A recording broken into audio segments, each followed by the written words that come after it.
esta capacitación va a estar va a tener su base en el modelo de la diversidad, el cual empezó a implementar esta terminología. Para comenzar, tenemos que saber que la sociedad actualmente sigue sin dar ninguna respuesta o respuestas efectivas a la aceptación de la diversidad, de la diferencia, a pesar de que esta diferencia o esta diversidad es inherente al ser humano. Todos y todas somos diferentes.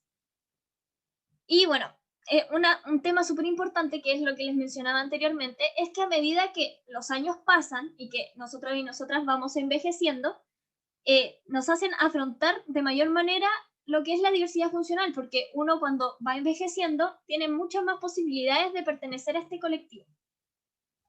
Entonces, si nos vamos a las estadísticas, el 20% de la población chilena, según el último estudio de Senadis, que fue hecho en 2015, tiene alguna diversidad funcional. Y si nos vamos al tema de las personas mayores, el 16.2% de los y las habitantes de Chile tienen, son personas mayores. Entonces, si contemplamos esas estadísticas y también pensamos en las personas que no han realizado el tema de la credencial de discapacidad y todo eso, porque en base a eso es que sacan los porcentajes en ahí, podemos llegar a la conclusión de que podríamos, hasta el 50% de la población podría tener alguna diversidad funcional.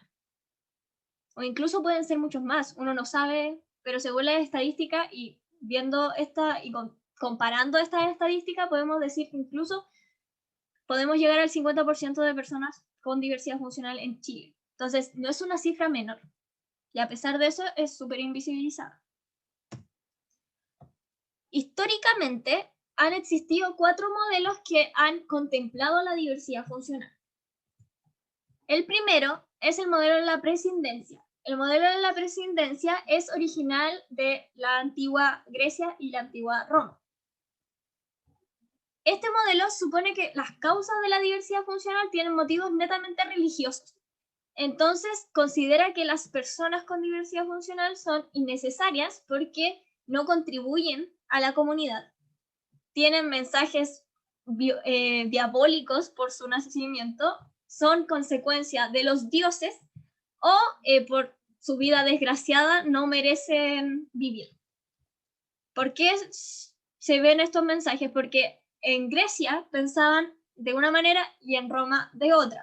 Ahora vamos a ver más o menos cómo funciona. La sociedad en esa época y en base a este modelo empezaba a prescindir, por eso se llama modelo de la prescindencia, porque prescindía de las personas con diversidad funcional a través de dos medidas. Las políticas que son netamente eugenésicas y las políticas que son de marginación.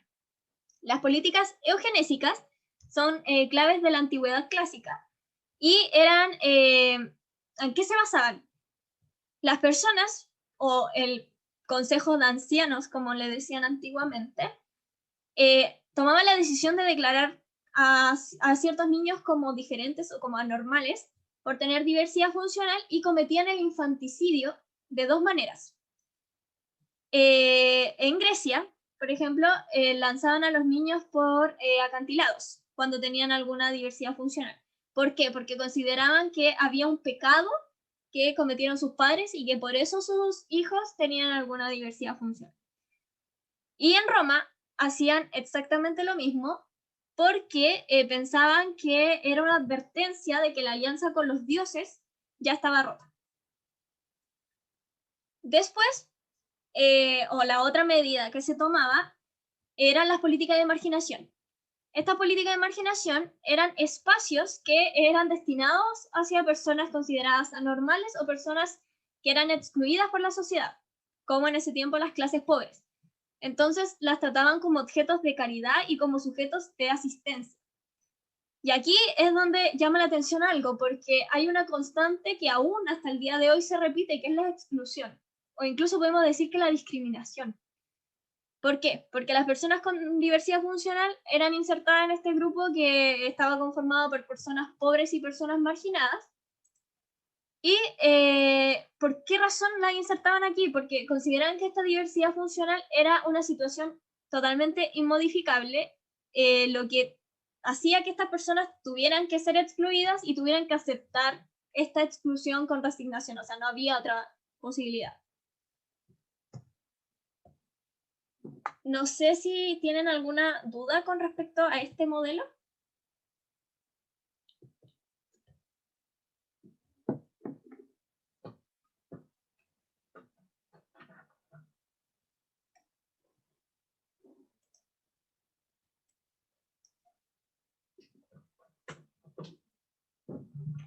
¿No?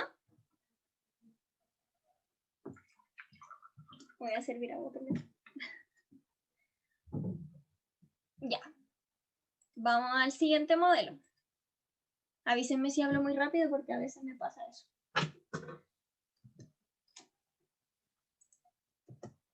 Ya, el siguiente modelo es el modelo rehabilitador o médico también. Y tiene esos dos nombres. Este modelo fue implementado en el siglo XX y señalaba que las causas de la diversidad funcional eran netamente científicas. Entonces, ya no consideraban que las personas con diversidad funcional eran inútiles y habían que matarlas o habían que excluirlas según el modelo de la presidencia, sino que este modelo piensa que las personas con diversidad funcional no son inútiles o no son innecesarias siempre y cuando sean rehabilitadas. Entonces, si no podían ser rehabilitadas, sí eran inútiles. Entonces, ¿qué hacía este modelo? Buscaba normalizar a las personas con diversidad funcional o normalizar a las personas que eran diferentes, forzando a todo lo que era la desaparición o a ocultar su diferencia, o en este caso, su diversidad funcional. Entonces, ellos tenían como base que era súper necesario poder rehabilitar a esta persona a través de equipos interdisciplinarios, sobre todo de salud, y que pudieran lograr insertarla en la sociedad ocultando esta diferencia. Entonces, el éxito de este modelo era valorado en relación a la cantidad de destrezas o habilidades que adquiría esta persona en su proceso de rehabilitación. Este modelo marcó mucho. De hecho, actualmente, a pesar de que han pasado muchos años, sigue teniendo grandes rasgos en la sociedad chilena y la sociedad mundial en sí. ¿Tienen alguna duda sobre este modelo?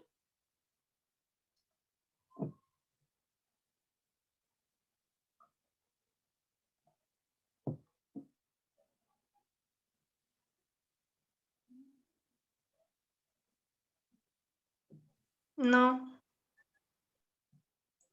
Ya, ya, genial. Vamos al tercer modelo. El tercer modelo es el modelo social. Este modelo es el modelo que actualmente rige la sociedad de varios países, de hecho. El modelo social piensa o señala que las causas de la diversidad funcional son sociales. O sea, la culpa ya no estaba en la persona como en el modelo anterior, sino que estaba en la sociedad. ¿Y qué hacía este modelo? Ya no buscaba rehabilitar a la persona, sino que buscaba rehabilitar a la sociedad. Así que esto era basado en valores que están ligados con los derechos humanos.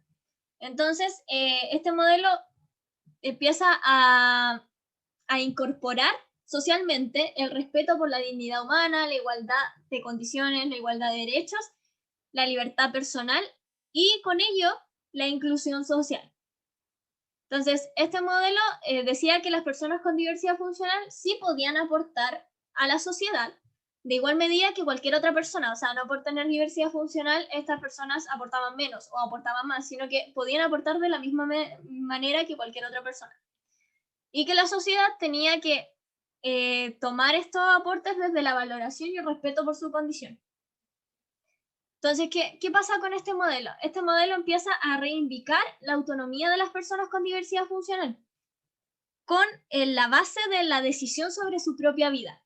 Entonces, esto nos lleva o nos liga a un movimiento que es muy conocido mundialmente, que es la base del modelo social, el cual es el movimiento de vida independiente. Este movimiento comenzó cuando Ed Roberts, hace mucho tiempo atrás, tenía un sueño por entrar a la universidad y estudiar ciencias políticas. En ese tiempo, habían solamente 4 universidades que tenían criterios de accesibilidad. Entonces, Ed Roberts, a pesar de que tenía esas 4 universidades con criterios de accesibilidad, él quería estudiar en la mejor que tuviera, o sea, la universidad que tuviera ciencias políticas y que fuera la mejor. Y esa era una universidad que se encontraba en California, que se llama Berkeley, creo que se pronuncia así. Y lo malo de esta universidad es que no tenía criterios de accesibilidad y no consideraba a las personas con diversidad funcional en esa época. Entonces, esta persona igual entró a la universidad y gracias a esta falta de inclusión o la falta de accesibilidad que tenía esta universidad, se vio enfrentado a muchas barreras. O sea, él tenía que usar un pulmón de acero, que es eso que ven ahí. ¿Ya? Ese pulmón de acero pesaba 400 kilos. Y la universidad tenía unas residencias que eran para estudiantes, las cuales no soportaban el peso del pulmón de acero. Por lo tanto, él durante toda su vida universitaria tuvo que dormir en la enfermería. Y cuando él comenzó a dormir en la enfermería, también tuvo como otras barreras en este proceso. O sea, la universidad estaba llena de escaleras, sus compañeros y compañeras tenían que ayudarle a subir para acceder a las áreas comunes, y así. Pero cuando él tomó la decisión de seguir a pesar de todas esas barreras, es que empezó a inspirar a más personas. Y esto conllevó a que un tiempo después hubieran muchas más personas, o sea, en 1967 ya habían 2 estudiantes durmiendo en la enfermería, 2 estudiantes con diversidad funcional física. Y en 1970, Roberts empezó a impulsar un programa dentro de la universidad en el cual empezó a abrir las puertas para hacer una oficina que estuviera equipada con rampas, para que fuera accesible. Y él, junto a sus compañeros que dormían en la enfermería debido a que la universidad no era accesible, empezaron a diseñar lo que se necesitaba para que una persona tuviera una vida independiente dentro del ámbito educacional. Entonces, Roberts empezó a definir qué era la vida independiente. Y él la definió el concepto de independencia como el control que tenía una persona sobre su propia vida. Entonces, en base a eso es que los líderes de este programa empezaron a ver eso y empezaron a discutir un modo de que este programa no fuera solamente para la inclusión dentro del área universitaria, sino que también fuera para incluir a las personas con diversidad funcional en las comunidades. Y además, incluyeron a los otros tipos de diversidad funcional. Entonces, empezaron a implementar este modelo o este programa y buscaron las maneras de que esto pudiera hacerse socialmente. Y así es que esta filosofía, este movimiento se empezó a extender por el país y luego se empezó a extender al extranjero. Entonces, de ahí surgieron 2 corrientes del movimiento de vida independiente, la de Estados Unidos y la de Reino Unido. En Estados Unidos, las personas con diversidad funcional, al ver la lucha que tenían por derechos civiles las personas afrodescendientes, empezaron a inspirarse para que su movimiento fuera en base a los derechos de las personas con diversidad funcional. Entonces, ellos se enfocaron en los derechos civiles, en el apoyo mutuo, en la desmedicalización y en la desinstitucionalización, debido a que eso era muy común en esa época. Entonces, este movimiento en Estados Unidos empezó a demandar oportunidades para las personas con diversidad funcional y para que ellas se pudieran desarrollar en todo lo que era el ámbito del mercado. En cambio, en Reino Unido empezaron a buscar otra manera de implementar este movimiento. Buscaban cambios en lo que era la política social y la legislación de derechos humanos. Génesis, tienes el micrófono encendido.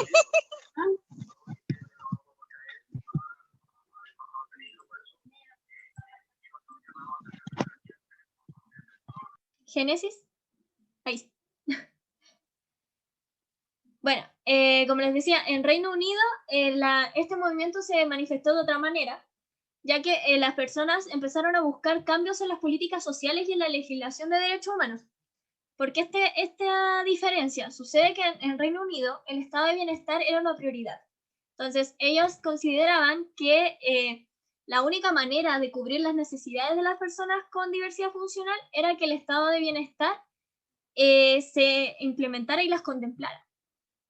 Entonces, ellos tienen esa visión de que el estado de bienestar es la única manera de superar todas las desventajas y todas las problemáticas y las barreras que experimentaban las personas con diversidad funcional. Entonces empezaron a luchar por estos cambios en las políticas sociales. Y así es como se movilizaron inicialmente por inicialmente contra esta categorización que decían que las personas con diversidad funcional eran vulnerables y necesitadas de protección.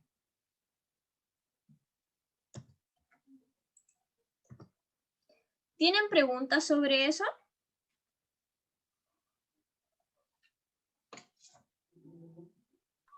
Yo no. Ya.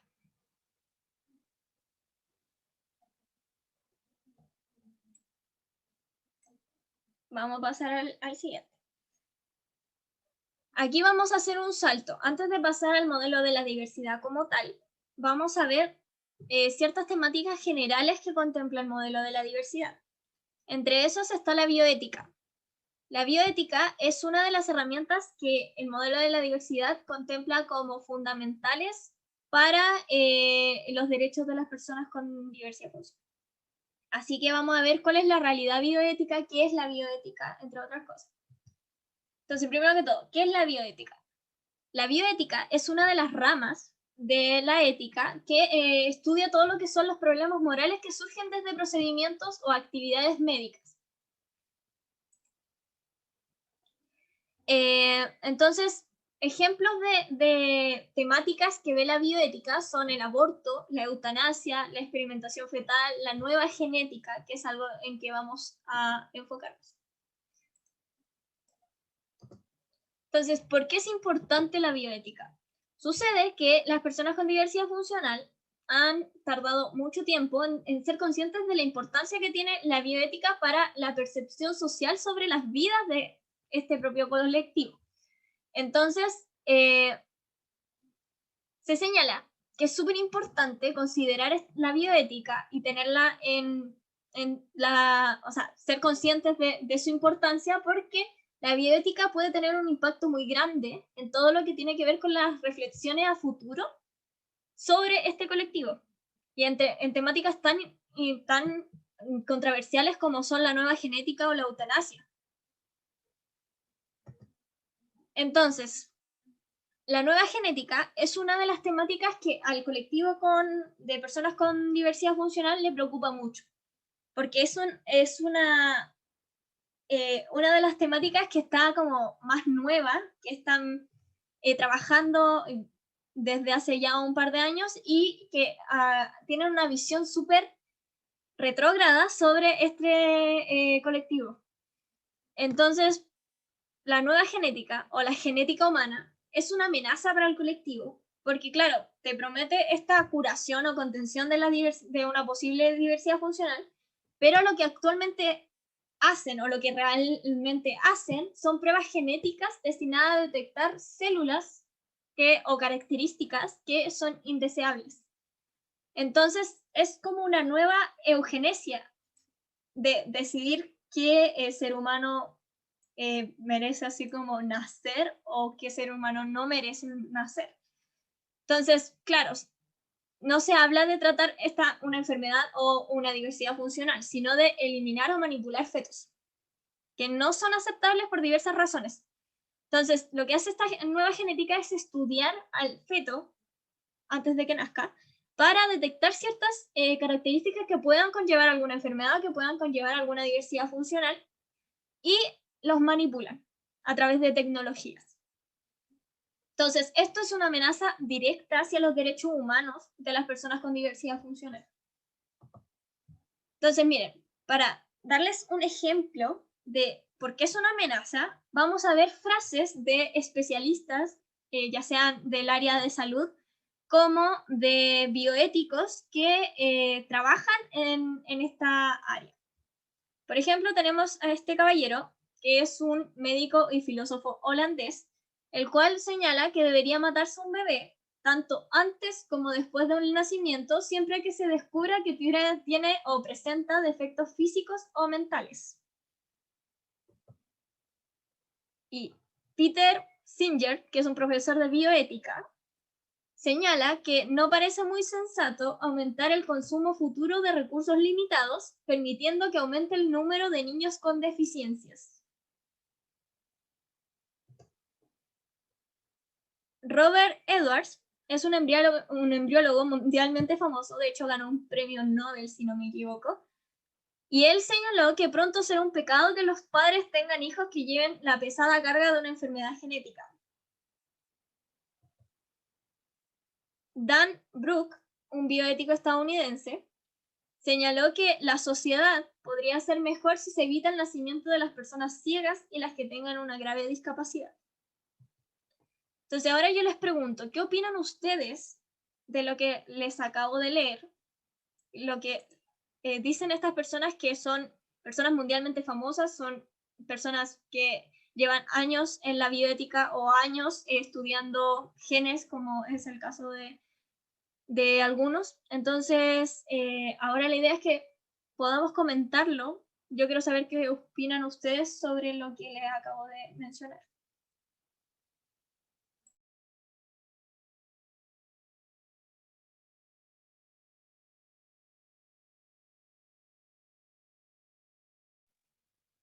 Bueno, para mí, claramente, perdones la palabra, pues son unos imbéciles, porque ya matar, no sé, me voy a enfocar más en lo que dijo, que las personas ciegas.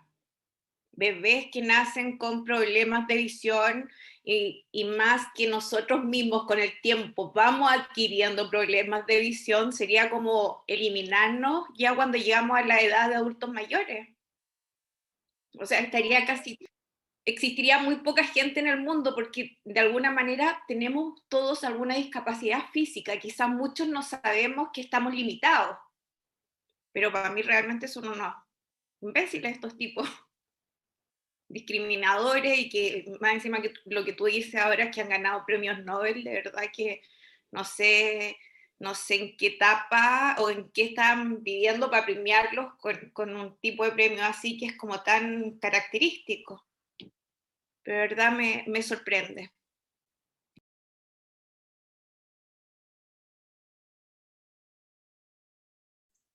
Gracias, Lorena. ¿Alguien más? Yo igual quería opinar algo,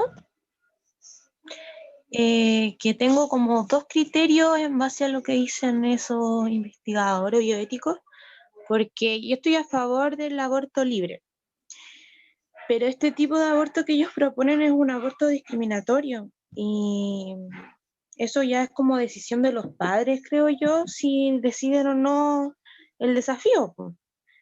Además, ellos encuentro yo que lo están viendo como desde un punto de optimización de recursos, más que nada. Es como lo que pasa con los adultos mayores, porque en otros países dejan que mueran nomás porque como que ocupan el dinero del Estado, esas cosas. Pero es totalmente discriminatorio. Eso. Ya, mira, te voy Yo a también. aclarar. Dame un segundo para aclarar una cosita. Claro, aquí se habla de un aborto, pero no es el aborto que como que se está luchando ahora por el aborto libre, sino que, mira, te voy a dar un ejemplo. En España existe el aborto por 3 causales. Y una de las causales es que se extiende las semanas para poder abortar si el feto viene con una diversidad funcional. Entonces, uno por donde lo mire, eso es discriminatorio. ¿Por qué están en desigualdad de condiciones? O sea, si el feto no viene con diversidad funcional, tienes cierta cantidad de semanas para abortar. Si el feto viene con diversidad funcional, tienes más semanas. Entonces, esto es lo que está luchando el colectivo, de por qué están en desigualdad de condiciones, por qué por tener una diversidad funcional hay más posibilidad o más tiempo, por ejemplo, para abortar, siendo que no debería ser así, o sea, son personas. Entonces, a eso va. Ahora sí, Javi. Hola a todas y a todos. No sé si me escucho bien, Sí. pero a mí me gustaría opinar respecto igual en base a mi experiencia, que al escuchar y leer esto no me parece tan lejano.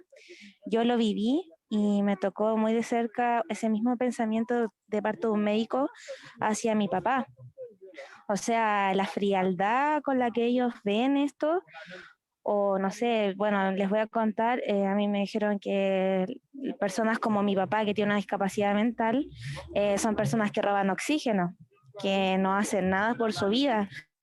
Y para mí como hija y como para mi familia fue súper fuerte eso, porque que un doctor te lo diga es como, no sé, y es lamentable porque al final ese pensamiento después lo van transmitiendo a las personas con las que tenemos, por ejemplo, contacto. Quizás yo no me dejé manipular por ese pensamiento, pero imagínense, a mí prácticamente le iban a aplicar como eutanasia a mi papá, siendo que él se pudo salvar, pero quizás si yo me hubiera dejado manipular, quizás por esa forma de pensar, yo hubiera tomado una decisión errónea. Entonces creo que es súper importante eh, como ver que esto no es tan lejano. Yo sé que pueden haber muchas personas que están quizás en muchas áreas que tienen este pensamiento y eso. Gracias, Javiera. ¿Alguien más que quiera opinar?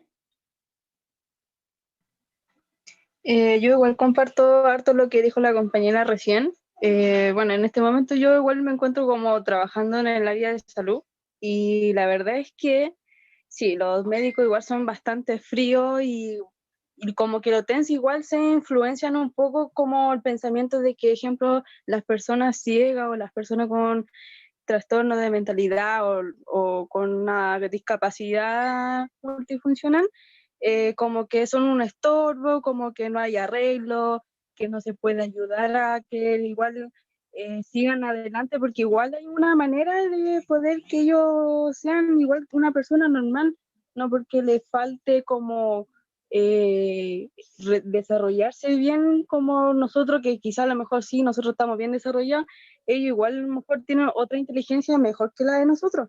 Entonces igual es importante darle una oportunidad a ellos y más que nada dar esa educación a que se vaya cambiando esa mentalidad así como de que la gente no sirve, que no hay que pescarlo porque son enfermos y que no, puras cosas así, hay que más que nada dar una educación buena para que vaya cambiando como la mentalidad de esas personas que son como bien cerradas. Gracias, Génesis. ¿Alguien más que quiera opinar?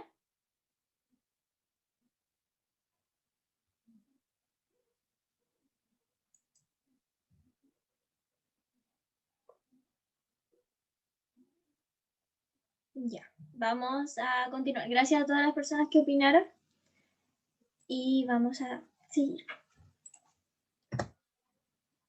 Entonces, volvemos a la pregunta que se había hecho hacía un ratito. ¿Por qué es importante considerar la bioética? La bioética tiene una gran importancia sobre la visión que se tiene sobre la diversidad funcional. Entonces, la visión que se tiene actualmente, y hasta hace muy poquito, siempre fue planteada por personas que no tenían ninguna diversidad funcional y que incluso muchas veces no tenían ni siquiera cercanos o cercanas que tuvieran alguna diversidad funcional. Simplemente eran personas que venían a hablar sobre este colectivo sin ni siquiera verlo de cerca o vivirlo. Entonces, eso mismo conllevaba que no tuvieran el conocimiento necesario sobre lo que vive realmente una persona con diversidad funcional en una sociedad tan discriminatoria como la que tenemos actualmente. Entonces, como les decía, la bioética actualmente está en personas que nunca han considerado que las personas con diversidad funcional tengan el mismo valor que las personas sin diversidad funcional. Y además, defienden la dignidad de la existencia, pero no comprenden todavía que esa dignidad va ligada totalmente a los derechos humanos y a la igualdad de oportunidades. Entonces, ven al colectivo desde afuera, no lo viven, no saben lo que vive una persona con diversidad funcional, y eso mismo hace que fomenten la discriminación y la desigualdad. No sé si tienen dudas sobre la nueva genética.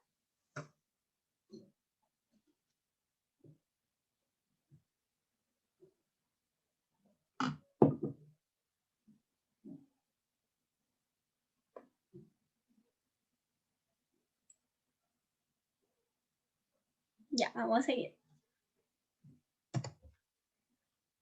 Este nuevo modelo, que sería el modelo de la diversidad, trae ciertos cambios, ¿ya? El primer cambio sería en la estructura mental o en el pensamiento, la visión que se asocia a la diversidad funcional. Además, el segundo cambio es la desmedicalización de la diversidad funcional.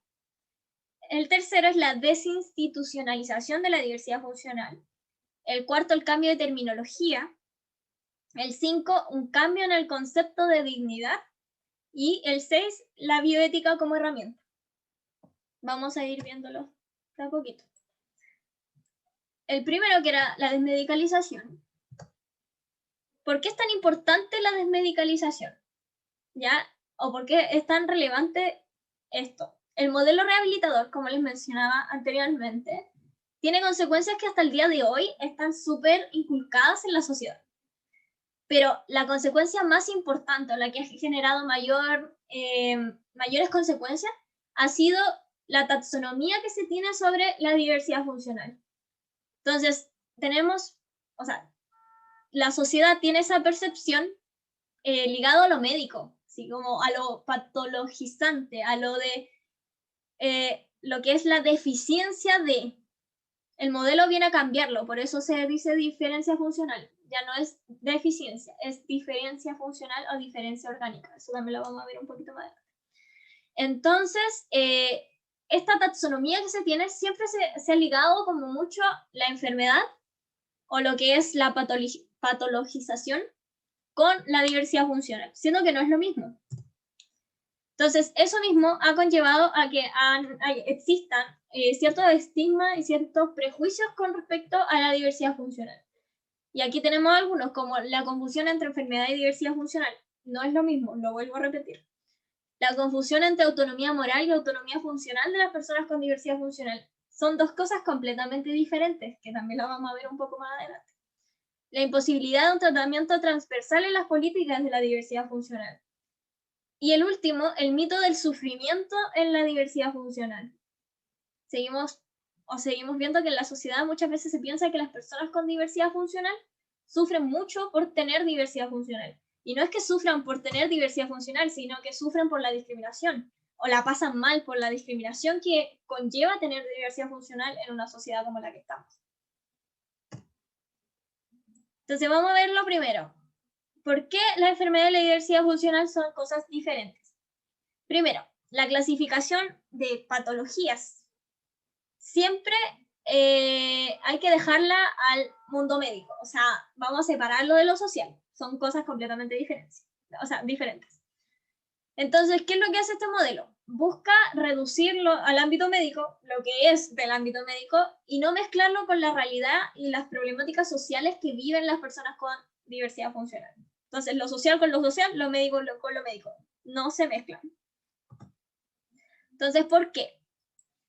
Porque las políticas sociales, las realidades que hay sobre la diversidad funcional en todo el mundo son resultados del modelo médico o de un avance hacia el modelo social que aún tiene rasgos del modelo médico.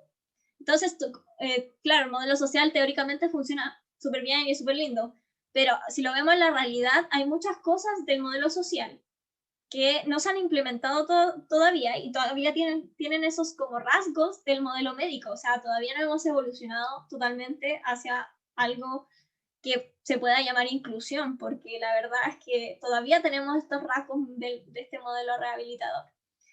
Entonces, históricamente, esto ha dividido al colectivo de personas con diversidad funcional. ¿Por qué? Porque les ofrecen soluciones a sus tipos de diversidad funcional. Entonces, esto hace que las personas con diversidad funcional auditiva busquen soluciones a su diversidad funcional auditiva. Que las personas con diversidad funcional física busquen soluciones a su diversidad funcional física. Y todo muy relacionado al ámbito médico, así como a rehabilitaciones, a tratamientos médicos. Entonces, eso hace que este colectivo, en vez de unirse, refiriéndonos a diversidad funcional física, visual, intelectual, psíquica, auditiva, en vez de unirse, se separan y se empiezan a despistar, entre comillas, de cuál es el verdadero problema, que es la discriminación constante que viven las personas con diversidad funcional. Independiente de cuál sea su diversidad funcional, todas las personas que tienen algún tipo de diversidad funcional viven discriminación. Entonces, ¿por qué no es lo mismo tener una enfermedad a tener una diversidad funcional?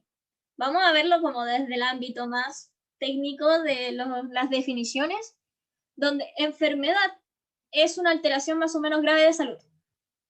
Y discapacitado, como lo señala la RAE, es el dicho de una persona que tiene impedida o entorpecida algunas de sus actividades cotidianas consideradas normales, por alteración de sus funciones intelectuales o físicas. Entonces, la enfermedad está relacionada netamente con la salud, mientras que la diversidad funcional tiene que ver con las funciones de un individuo. No son cosas, no son iguales, son completamente diferentes. Entonces, aquí vamos a ver algo que yo considero que es súper importante que sepan de su existencia, que es la Clasificación Internacional del Funcionamiento y la Discapacidad, abreviado CIF.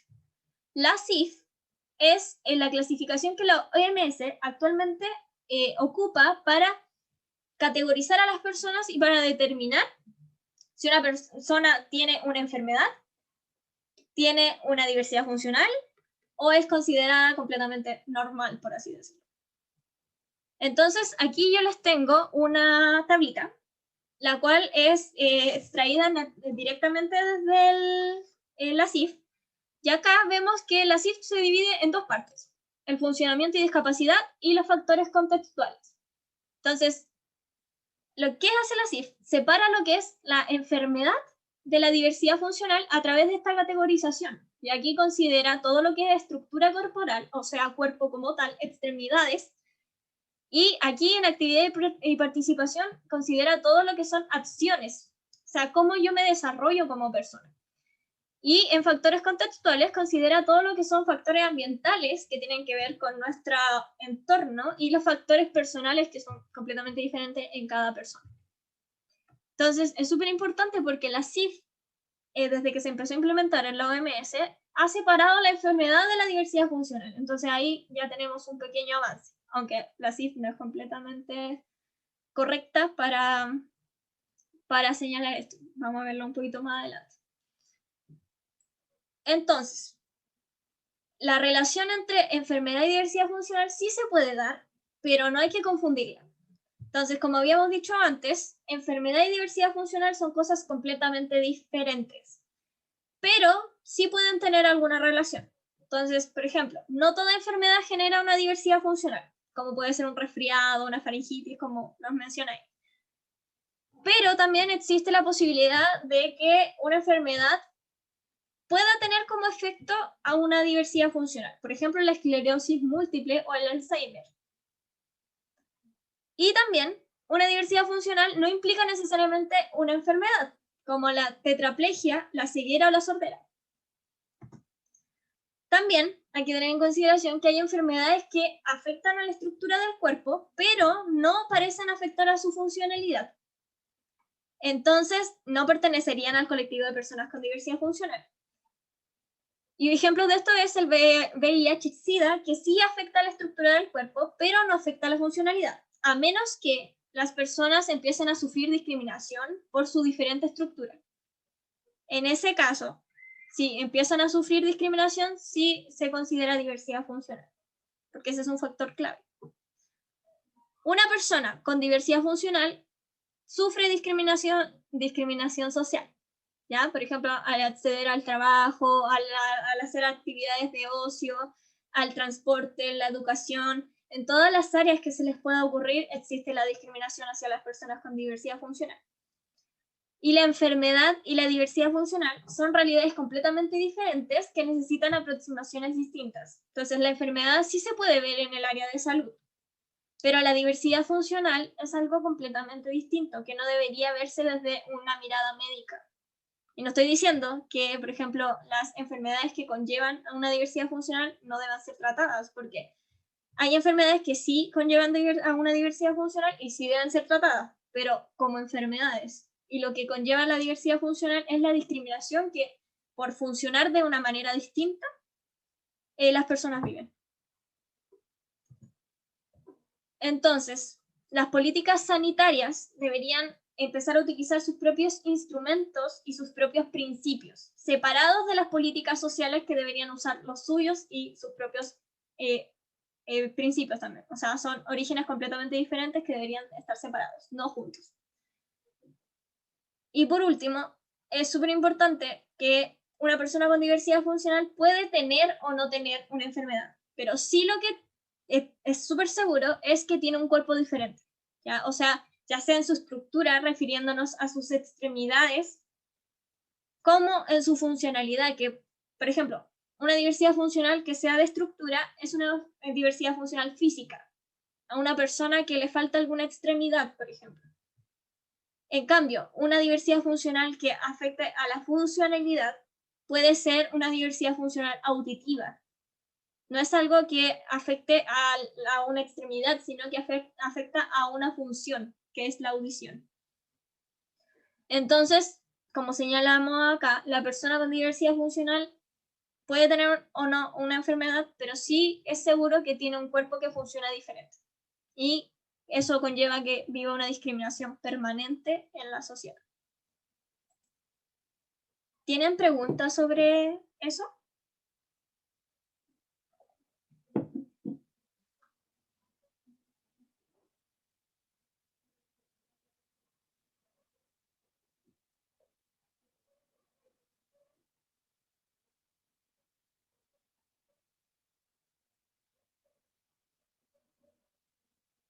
Bueno, vamos a seguir. Si tienen preguntas, vayan diciéndomelas para no avanzar sin que haya quedado todo claro. El otro punto que viene a cambiar el nuevo modelo es la autodeterminación o la autonomía moral. La autodeterminación o autonomía moral es el espacio reservado sin restricciones para las acciones voluntarias de las personas. O sea, ahí cuando eso ocurre es una persona moralmente libre, cuando puede tomar sus propias decisiones, por ejemplo. Entonces, existen dos problemas actualmente en la sociedad.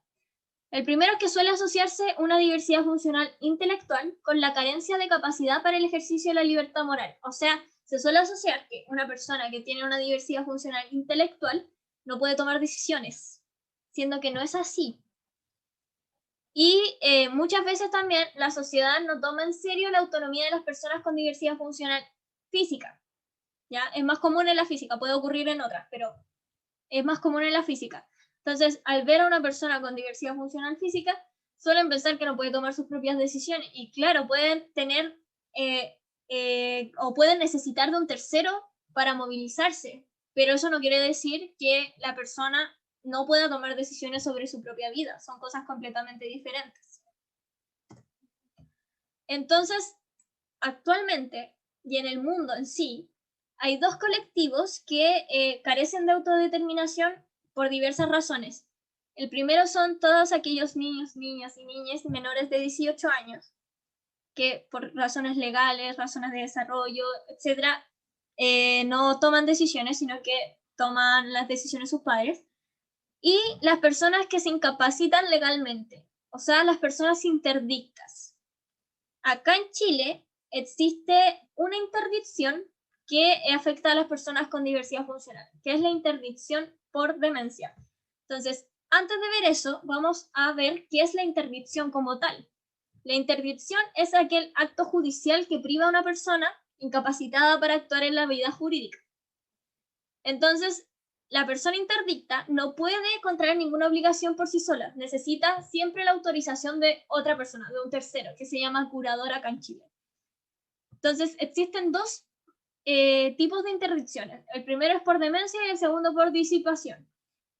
Nos interesa que sepamos el primero, que es por demencia. ¿Por qué? Porque acá en Chile existe esta herramienta que a las personas declaradas interdictas por demencia se les incapacita para tomar decisiones de manera legal, no pueden hacer ninguna relación jurídica. Ni siquiera, por ejemplo, una relación jurídica tan simple como, no sé, que hacer un contrato de arriendo para poder vivir en algún lugar solo. Una persona que es declarada interdicta por demencia no puede hacerlo, tiene que pedir permiso a un tercero que sería su curador. ¿Y cuál es la razón por la que las declaran interdictas? Es por, como señala aquí el Chile Atiende, por una discapacidad mental. Que eso así lo señala la ley. Entonces, las personas con diversidad funcional intelectual o psíquica, que son las dos diversidades funcionales mentales, pueden ser declaradas interdictas por demencia si es que alguien lo pide o si es que se inicia este proceso. Entonces, es súper importante que sepamos esta herramienta que se está utilizando de mala manera en la mayoría de los casos.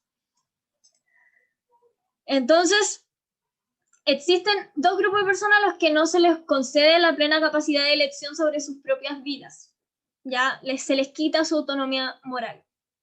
¿Ya? Y eso puede ser en función de la edad, como lo vimos con los niños, niñas y niñas. Y también lo podemos ver en función de la diversidad funcional por un proceso judicial y una sentencia de algún juez o jueza. Entonces, cuando las personas con diversidad funcional pierden su autonomía física, se les suele tomar como que pierden su autonomía moral. Y esto es lo que quiero que entiendan. Hay una diferencia, ¿ya? La autonomía física es la posibilidad de realizar por mí mismo ciertas acciones. Cosas como, no sé, obtener, no sé, sacar objetos, escribir o comer, que son acciones que uno realiza con su cuerpo. Esa es la autonomía física. Cuando una persona pierde esa autonomía física por X motivo, se les suele asociar a que se les pierde la autonomía moral, que la autonomía moral es la capacidad de decidir sobre tu propia vida. Entonces, cuando la persona pierde la autonomía física, suelen tomar decisiones por ella, siendo que no debería ser así, porque las personas, a pesar de perder su autonomía física, siguen teniendo su autonomía moral, siguen pudiendo decidir sobre su propia vida. ¿Y eso por qué se da? Porque las personas con diversidad funcional que pierden su autonomía física suelen necesitar de un tercero. Entonces, esa necesidad de que un tercero te ayude para realizar alguna labor, más el pensamiento que viene desde el modelo médico, más esa sobreprotección familiar, la visión social que se tiene sobre las personas con diversidad funcional también, todo eso conlleva a que las personas que pierden esta autonomía física pierdan su autonomía moral en el sentido social, porque si lo vemos como tal, ellos no pierden la autonomía moral, ellos pueden tomar decisiones, pero socialmente se les ve como si no pudieran. Entonces, eso puede llevar a una institucionalización, que eso es lo que el modelo no quiere que ocurra, ¿ya? Y eso es lo que quiere cambiar. ¿Por qué? Porque a las personas con diversidad funcional que se les considera que han perdido su autonomía moral, o sea, que no pueden tomar decisiones sobre su propia vida, si no tienen a alguien que les cuide, suele pasar que terminan en hogares. Entonces, ahí se les empieza a institucionalizar. No sé si tienen preguntas sobre esto. Comentarios, algo que quieran mencionar.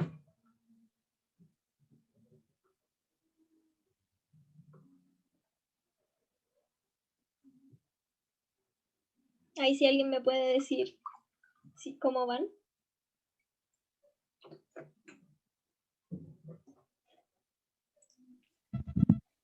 Bien. Gracias, Gloria. Gracias, Fran. Vamos a seguir. Otra cosa que menciona el modelo es la transversalidad en las políticas. Entonces, antes de hablar de este tema, tenemos que saber qué es una política o qué es una política pública, por ejemplo, que son las más comunes. Las políticas son todos aquellos conjuntos de objetivos, decisiones y acciones que lleva a cabo un gobierno para solucionar algún problema que surja en un momento determinado. Entonces, las políticas públicas se entienden como este proceso que inicia determinado gobierno o determinado directivo público, como señala Tamayo, cuando notan que hay un problema que es un problema social que está afectando a muchas personas y que por lo mismo tiene mucha importancia y merece esta atención, y se hace toda una evaluación para poder solucionar este problema.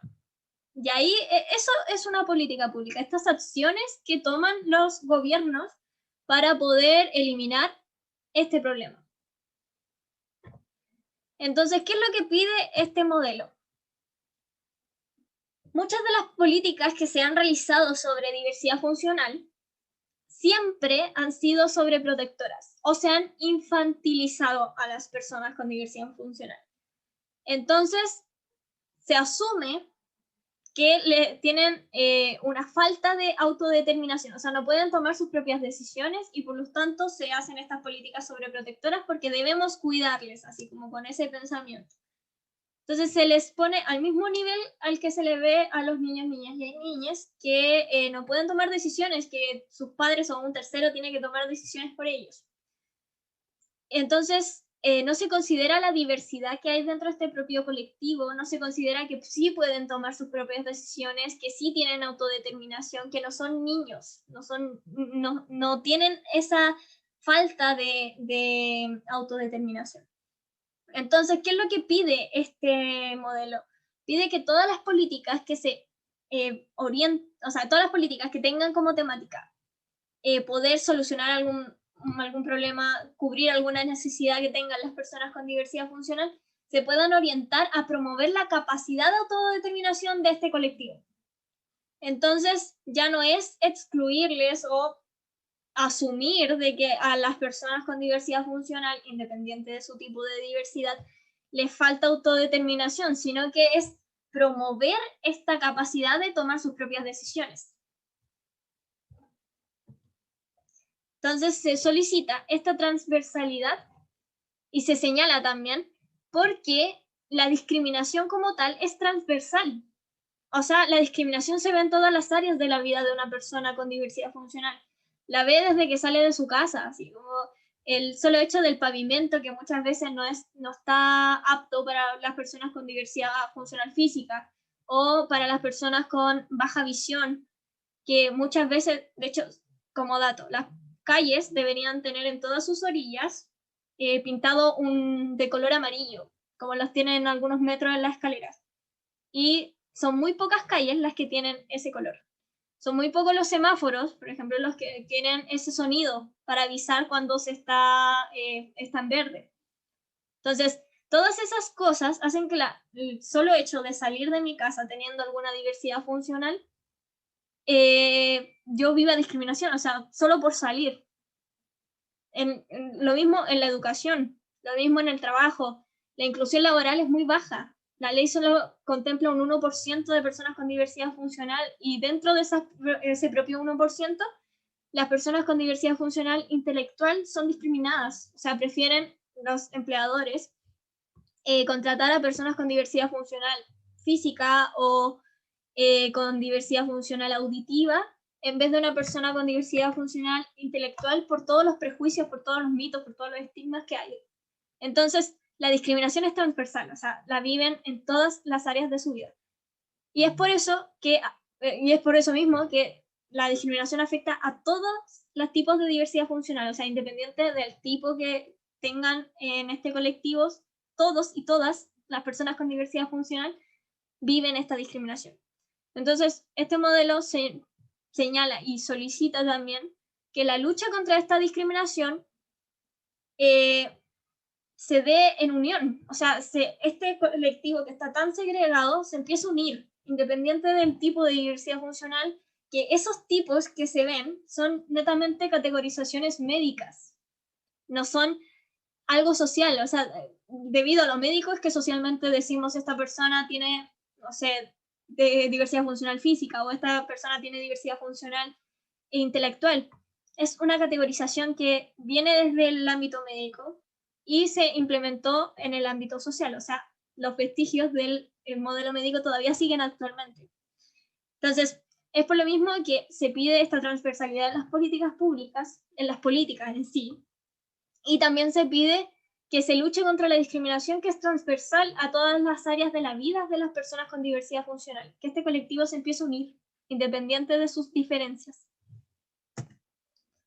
Entonces, mientras la sociedad no entienda esto, y no entienda tampoco la transversalidad de esta discriminación, la lucha por hacer efectivo los derechos humanos de las personas con diversidad funcional, ya sea del ámbito civil, político, cultural y económico, está condenada a un pequeño éxito o un éxito exiguo, o sea, muy breve, ¿sí? O casi imposible también. Entonces, necesitamos trabajar, y aquí es donde entramos nosotros como organización también, necesitamos poder trabajar para que la sociedad, para que nosotras y nosotras mismas también entendamos que muchas veces nuestras acciones, nuestras palabras, no sé, todas las cosas que hacemos, nuestras decisiones, pueden tener inculcada una discriminación que ni siquiera lo notamos muchas veces. Entonces, es súper importante que podamos leernos, que podamos empezar a interiorizarnos en este tema, podamos ver que muchas veces decir una broma incluso, por ejemplo, hay bromas que son muy discriminatorias, que hacen sentir muy mal a las personas. Entonces, muchas veces ese tipo de acciones, ese tipo de decisiones conllevan una discriminación. Y si nosotros como organización empezamos a trabajar para poder visibilizar estos tipos de discriminación, para visibilizar las situaciones que viven las personas con diversidad funcional, empezamos a hacer este tipo de actividades también más informativas, más de concientización, vamos a poder lograr que pasito a pasito y muy de a poquito, porque no va a ser de un día para otro, pero muy de a poquito podamos hacer cambios sociales. Y con esos cambios sociales podamos lograr que los derechos humanos, civiles, políticos, culturales y económicos de las personas con diversidad funcional se puedan cumplir, se puedan hacer valer. Y nosotros, sin tener diversidad funcional, las personas que no tenemos, podemos apoyar a las personas con diversidad funcional para que ellas puedan hacer cumplir sus derechos. O sea, nosotros tenemos una gran importancia, pero quienes protagonizan esto son ellos, son ellas. Entonces, por eso estamos aquí, por eso está esta capacitación, y por eso es que el modelo señala esto, que es súper importante que entendamos esta transversalidad, y súper importante que empecemos a educarnos, súper importante que empecemos a trabajar por la inclusión. ¿Tienen alguna pregunta?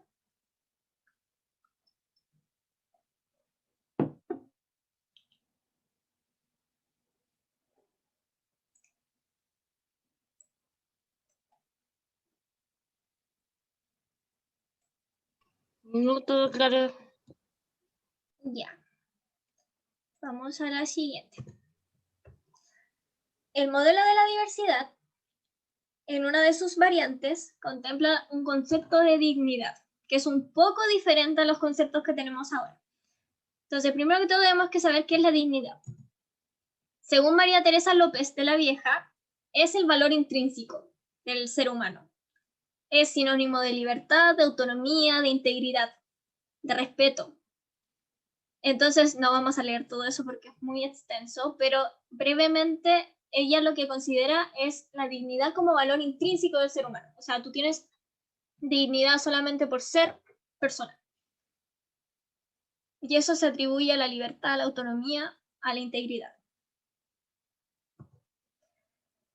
Pero existen, bueno, hay muchos conceptos de dignidad, pero nos vamos a enfocar en los dos tipos de dignidad que más se nombran. Está la dignidad intrínseca y la dignidad extrínseca. La dignidad extrínseca es más instrumental que teórica, ¿ya?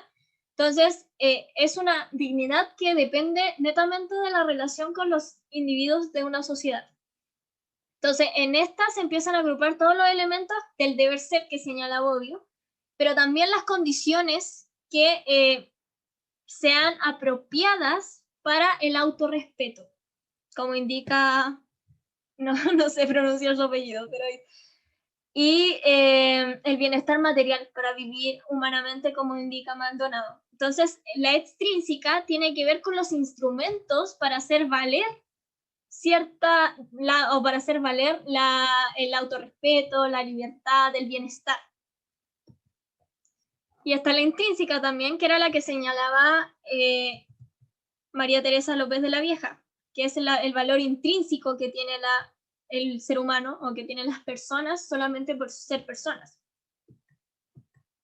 Entonces, si nos vamos al más antiguo, si como esta división de intrínseco y extrínseco, tenemos que la intrínseca viene muy ligada a lo que es la historia catolicista o al cristianismo, donde se defendía mucho la dignidad intrínseca o la santidad de la vida, como le mencionaban, de todas las personas. Y claro, desde el catolicismo o desde el cristianismo como tal, se recibían a las personas con diversidad funcional, pero desde una visión caritativa, que era lo que veíamos en el modelo de la prescindencia, que no cometían infanticidio, pero las excluían y hacían actividades caritativas porque consideraban que las personas sufrían por tener una diversidad funcional o estaban enfermas y que estas acciones o esta diversidad funcional que tenía la persona tenía una finalidad que era netamente divina, o sea, de generar un milagro en esta persona. Entonces, de ahí deriva un poco lo que es la dignidad intrínseca del valor humano. Y la extrínseca deriva de una visión laica, donde se sigue entendiendo que las personas sufren por tener una diversidad funcional, pero que esto viene de una realidad completamente diferente del individuo, o sea, no es interna del individuo, sino que viene desde lo social, o sea, desde la opresión social, que está encubierta o disfrazada de muchos instrumentos, como son los textos legales, por ejemplo. Entonces, muchas veces en la propia ley como que se tiene este pensamiento muy inculcado. Así que la extrínseca, que tiene que ver con la instrumentalización, está muy ligada a la visión laica, y la intrínseca, que tiene que ver con el valor humano, está muy ligada a lo que era el catolicismo. Estas dos visiones son sus inicios. ¿Tienen alguna pregunta de eso?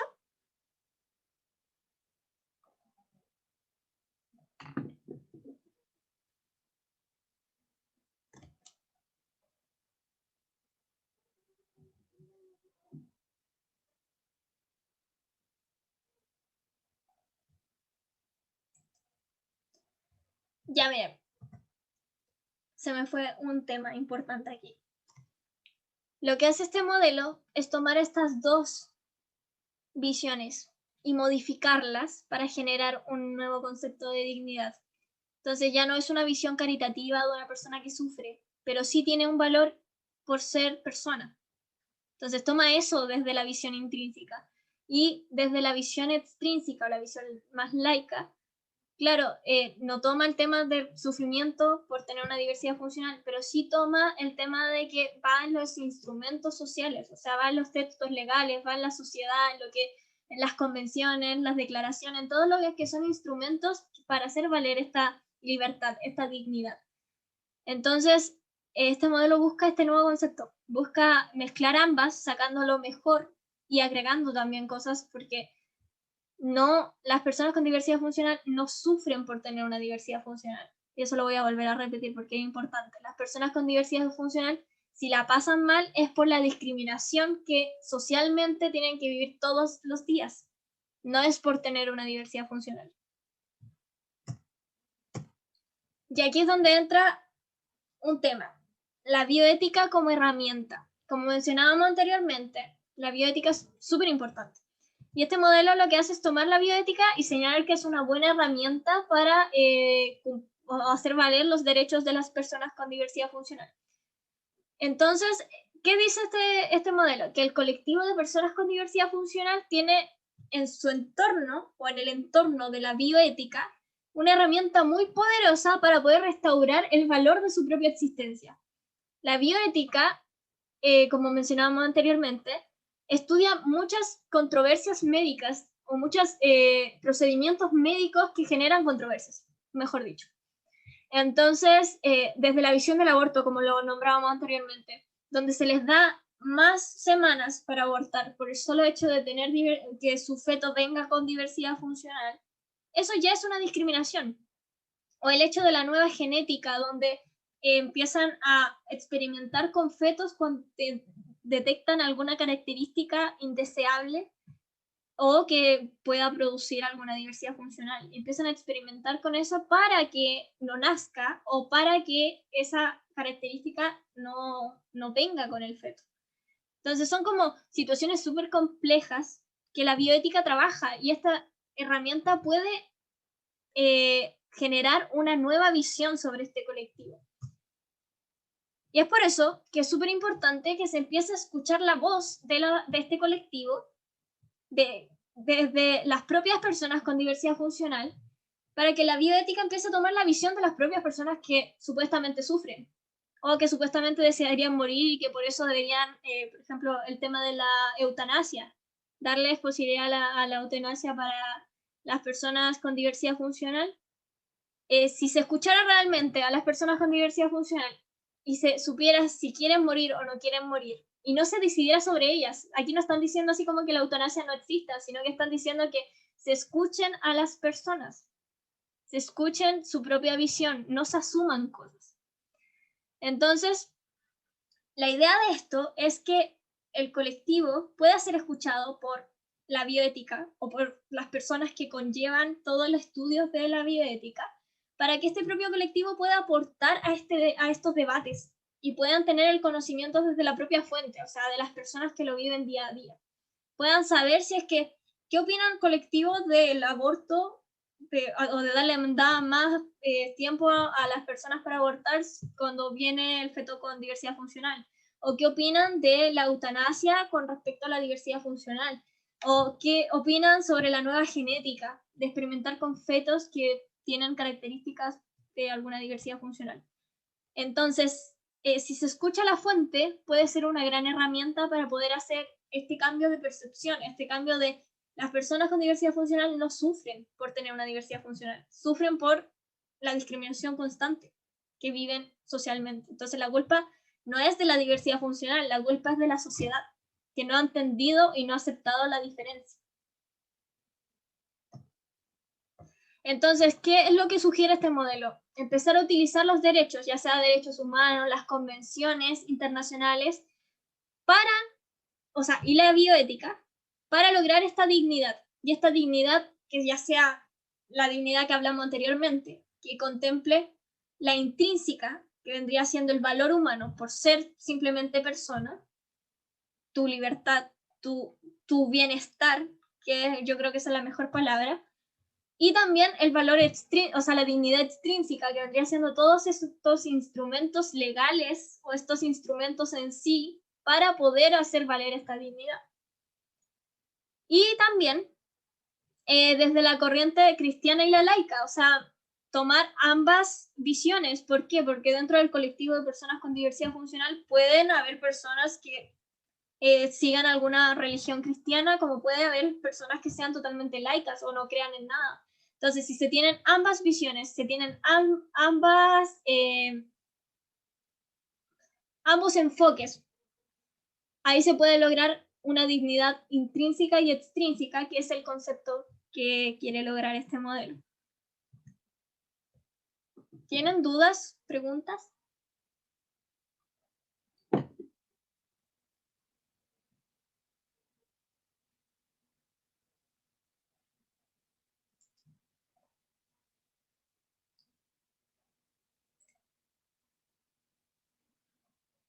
Ya, vamos a seguir.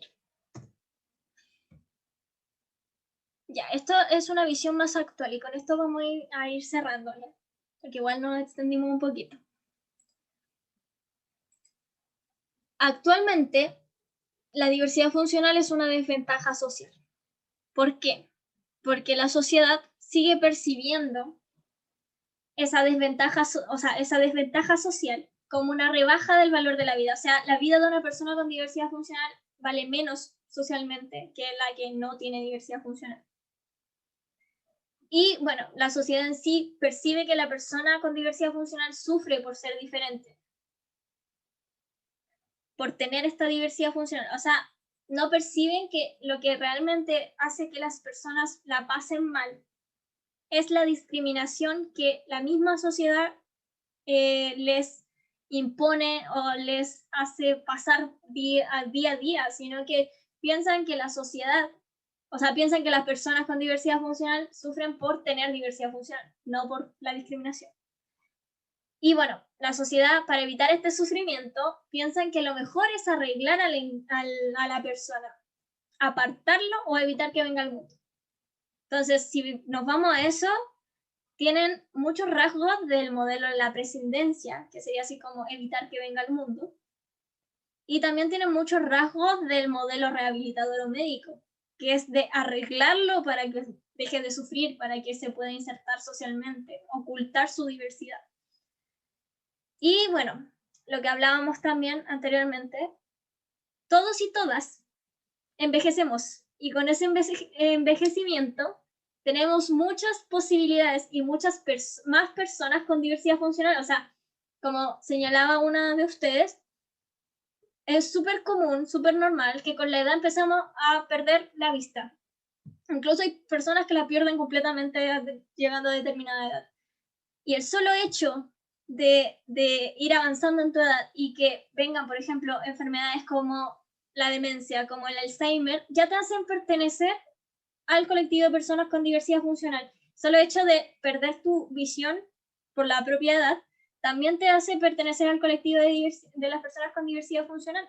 Entonces, tarde o temprano, todos y todas, o la gran mayoría, vamos a pertenecer a este colectivo. Y eso es lo que no entiende la sociedad y sigue con los mismos patrones de los anteriores modelos. Entonces, aquí es donde llega el modelo de la diversidad como tal, que toma todo lo que hablamos anteriormente. Este modelo fue postulado por Javier Romanach, que era un activista social. Él tenía diversidad funcional, murió hace un par de años. Y también Agustina Palacios, que era una docente. Ella hacía clases de derechos humanos. Entonces, ambos en algún momento de su vida se conocieron y empezaron a trabajar por un nuevo modelo que viniera a mejorar el modelo social. Entonces, ¿cuáles son los principios que tiene este modelo?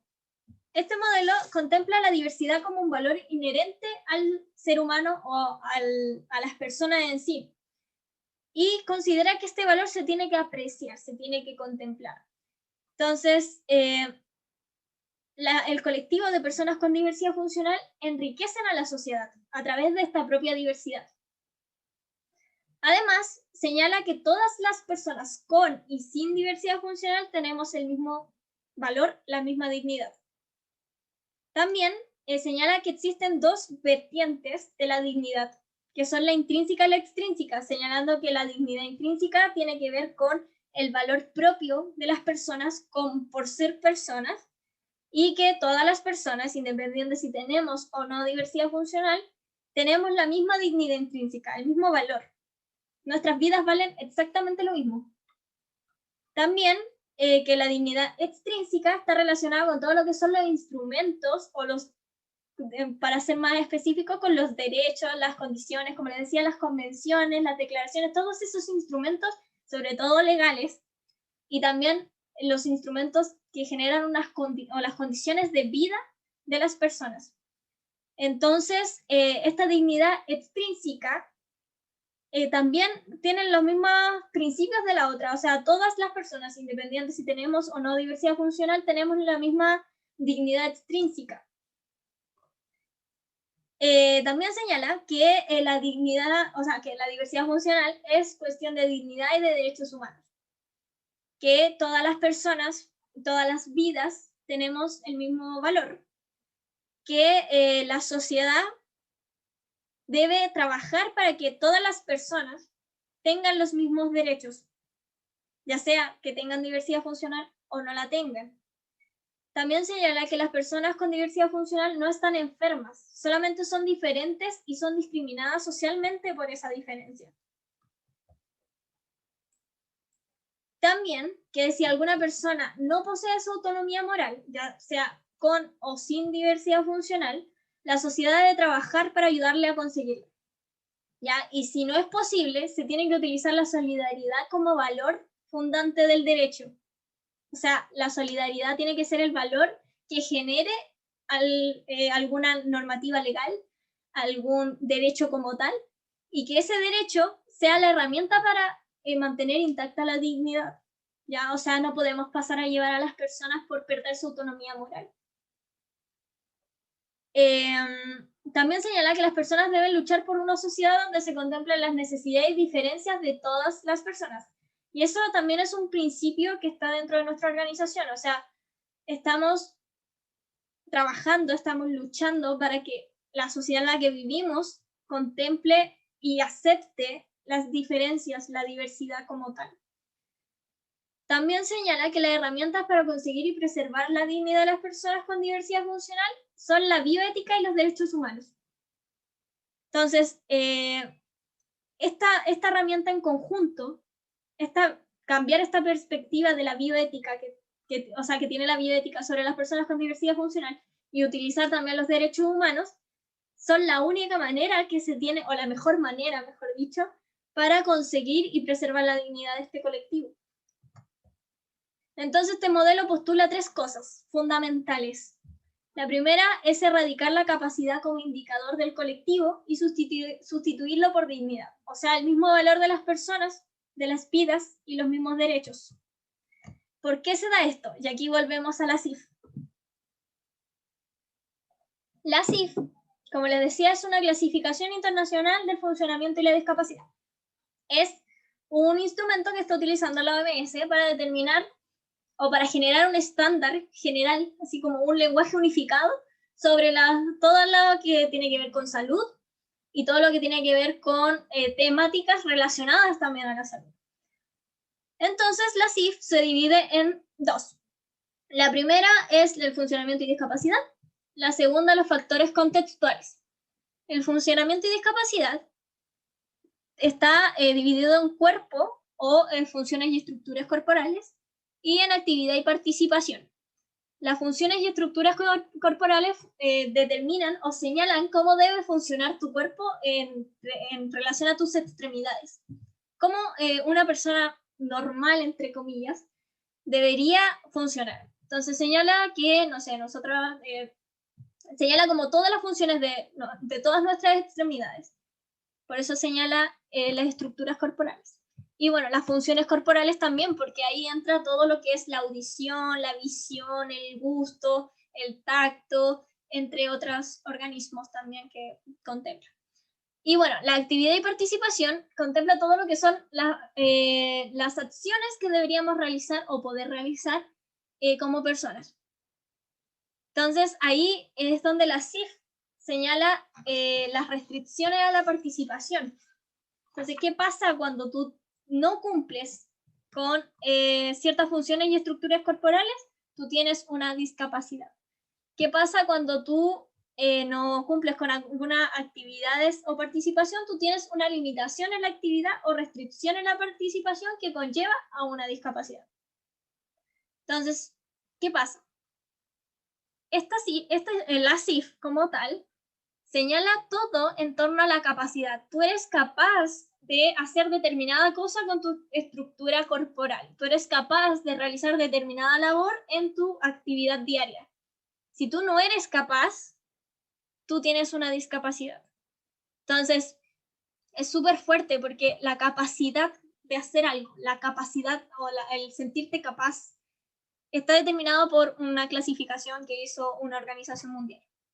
Entonces, lo que hace este modelo es tomar esto y señalar que hay que erradicar esta capacidad y hay que empezar a sustituirlo por la dignidad, o sea, todos y todas, independiente de lo que hacemos, lo que no hacemos, independiente de toda nuestra diversidad, nuestra diferencia, tenemos el mismo valor, tenemos la misma dignidad y tenemos exactamente los mismos derechos. Ese fue el primer punto. El segundo punto, o el segundo cambio que viene a ser el modelo de la diversidad, es reivindicar el valor de la diversidad humana y la participación en esta diversidad de nuestro colectivo. ¿Por qué dice nuestro? Porque esto es el colectivo de personas con diversidad funcional y, como les señalaba, el autor tenía alguna diversidad funcional. Entonces, ¿a qué se refiere con esto? Las sociedades como tal son imperfectas, no hay sociedad perfecta. Y las sociedades imperfectas establecen un modelo de perfección, o sea, señalan cómo tenemos que ser. Si no somos como determina esa sociedad, somos excluidos o pertenecemos a las minorías. Y esa lógica funciona con todas las minorías. O sea, en Chile, por ejemplo, hay un modelo, por así decirlo, de perfección de las personas. Si tú no entras dentro de eso, puedes pertenecer a las minorías. Por ejemplo, minorías étnicas, minorías por ejemplo, la comunidad LGTBQI+, las minorías del colectivo de personas con diversidad funcional. Y así, hay un montón de colectivos, de comunidades en sí, que pertenecen a las minorías porque no calzan dentro del modelo de perfección que se tiene en la sociedad, y eso pasa en todos los países. Entonces, este modelo de perfección define la manera que tenemos que ser física, sensorial o psicológicamente, y las reglas del funcionamiento social, cómo debemos funcionar como sociedad. Entonces, si nos vamos como a esa lógica, claro, las personas con diversidad funcional son diferentes desde un punto de vista biofísico, o sea, de funcionamiento, de extremidades, de eso. Y estas personas se ven obligadas a realizar las mismas tareas o las mismas labores o las mismas funciones, pero de una manera diferente. O sea, a veces tienen que recurrir a terceras personas. Y aquí es donde entra un ejemplo súper claro, miren. Una persona que tiene una diversidad funcional auditiva se comunica a través de la lengua de señas. Y una persona que no la tiene se comunica a través del habla.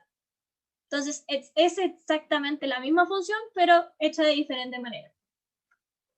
Lo mismo ocurre con las personas que tienen que utilizar alguna silla de ruedas. Para movilizarse, tienen que utilizarla, y las personas que no, pueden caminar.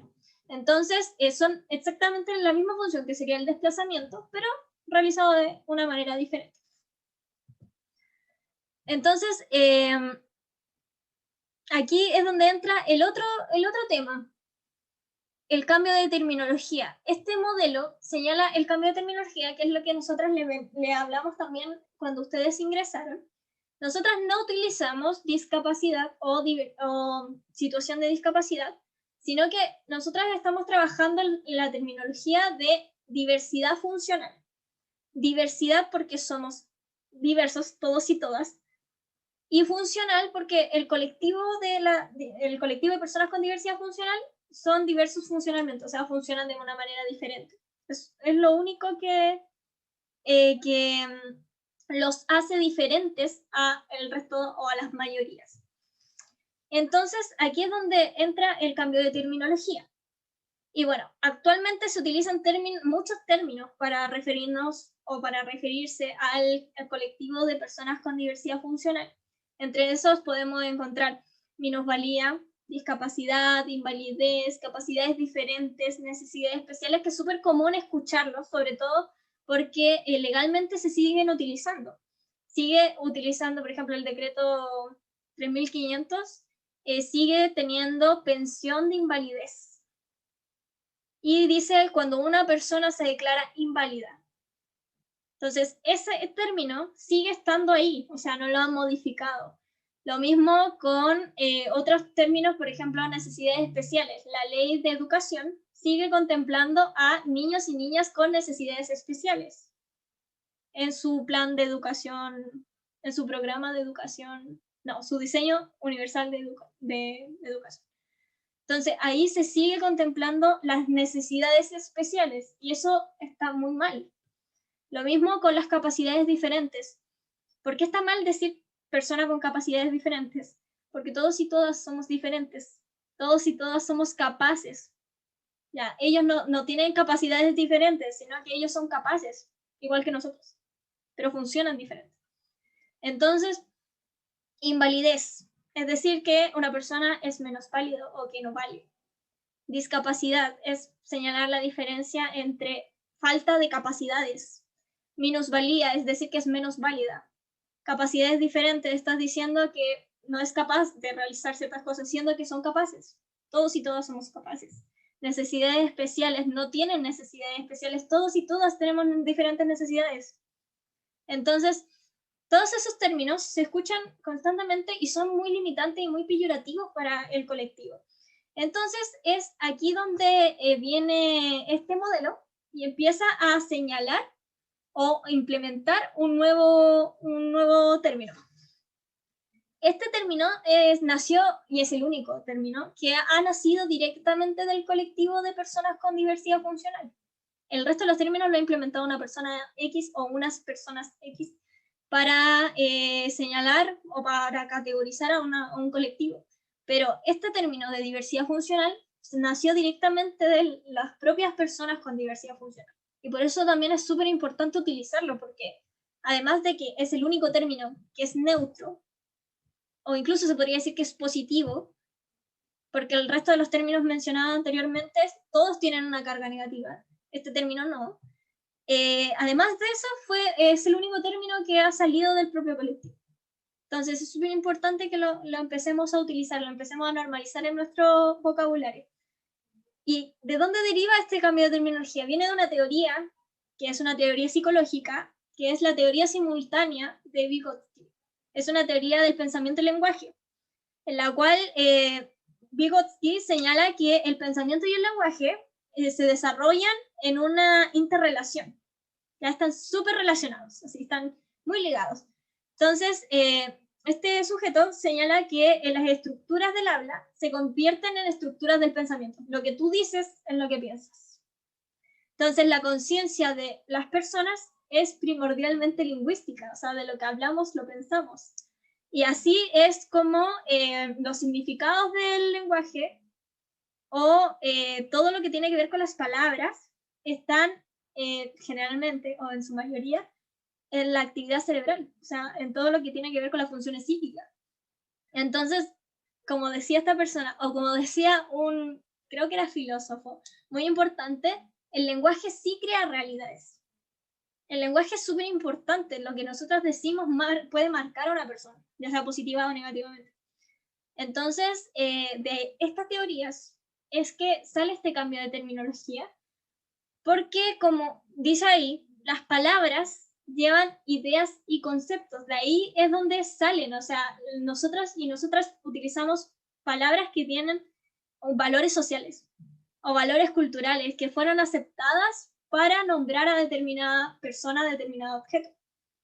Entonces, si lo quieren ver como el lado más teórico, de aquí deriva el cambio de terminología y de aquí es que nace este término de diversidad funcional. Y es por lo mismo que señalábamos anteriormente de que la OMS utiliza palabras también súper peyorativas como deficiencias para señalar cuando alguien tiene una estructura corporal o un funcionamiento diferente a las mayorías. Según la OMS tiene una deficiencia en algo.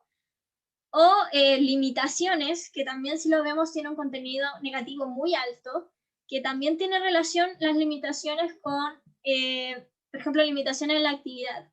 Señala que hay ciertas cosas que no pueden hacer, o sea, es como algo súper fuerte si lo vemos como al significado que hay detrás. Lo mismo con las restricciones. Entonces, todas esas palabras tienen contenidos súper negativos, súper limitantes, súper peyorativos, igual que lo mencionaba anteriormente. Entonces, ¿a qué va esto? Todos los nuevos conceptos que se han intentado implementar, porque antes la gente trataba, por ejemplo, en el modelo de la presidencia, se trataba a las personas con diversidad funcional como anormales. Después, con el tiempo, se empezaron a utilizar otros términos como minusvalía, invalidez. Incluso hay gente que hasta el día de hoy yo he escuchado que señala que las personas con diversidad funcional intelectual son más tontos o tienen retraso, porque el retraso, que yo considero que es una palabra súper fuerte, está actualmente considerada dentro de lo que es el ámbito médico. O sea, señalan que una persona tiene retraso mental.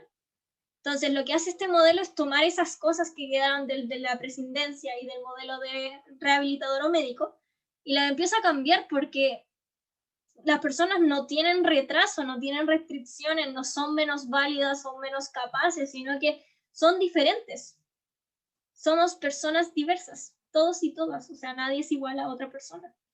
Entonces, ahí es donde viene todo este intento para poder cambiar la terminología hasta que llegamos a situación de discapacidad, que es el que se utiliza actualmente por el modelo social. Pero aún así tú estás diciendo que la persona está en una situación de discapacidad. Entonces sigue siendo peyorativo, menos peyorativo que el resto, pero sigue siendo peyorativo. Entonces, por lo mismo, es que viene este cambio de lenguaje del propio colectivo y empiezan a implementar el persona con diversidad funcional o el diversidad funcional cuando uno quiere señalarlo como más general.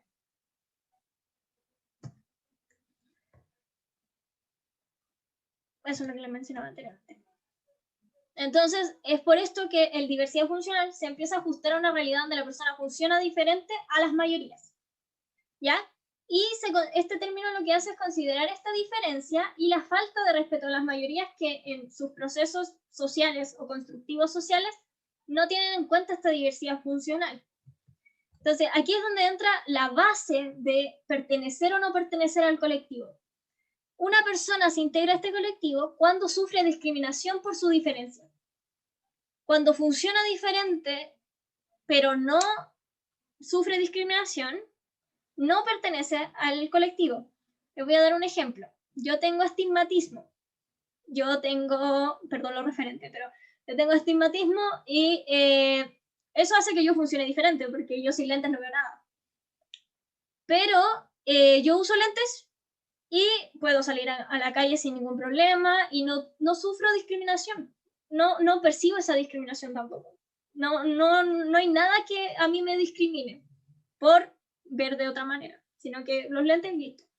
Pero hay personas que tienen diversidad funcional, o sea, funcionan de manera diferente, y la sociedad la discrimina porque no contempla esa diversidad. Por ejemplo, las personas que tienen que hablar con lengua de señas. La lengua de señas no es enseñada en la educación formal.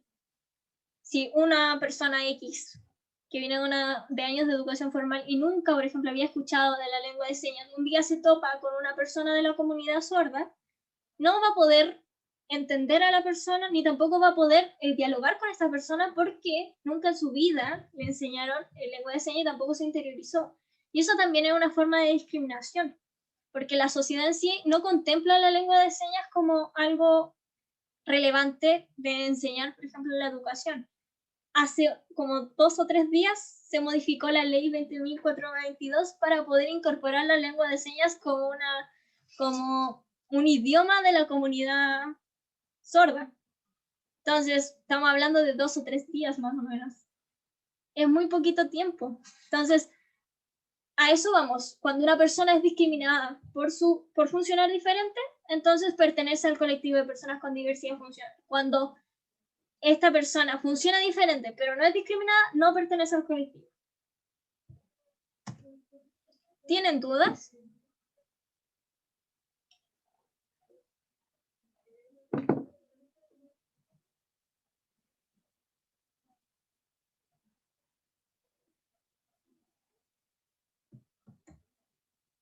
Ya.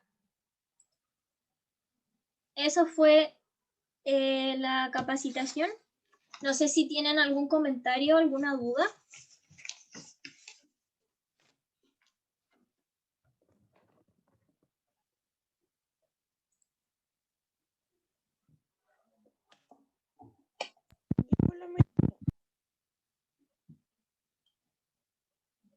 ¿No? ¿Quedó todo claro? ¿Alguna cosa que quedó ahí a medias? Ahí les escucho. Yo ahora creo que estaba todo súper claro y súper completo la información. Gracias. Y